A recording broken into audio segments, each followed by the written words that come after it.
বর্তমান জেনারেশন এই জায়গায় অনেক পিছিয়ে গেছে, এতটাই পিছিয়ে গেছে যে শিক্ষককে যে সম্মান করতে হয় এই সম্মান বোধটুকু উঠে গেছে।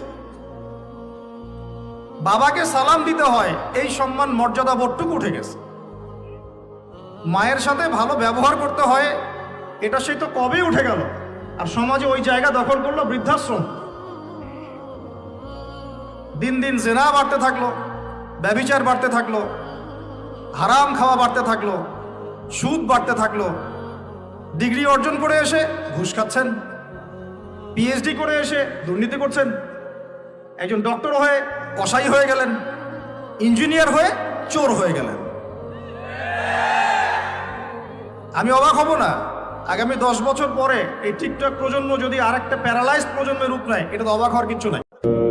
আল্লাহ পাক অবাক হয়ে যান সেই যুবককে দেখে যার প্রবৃত্তির তাড়না নাই, সে আল্লাহর দ্বীনের পথে ছুটছে।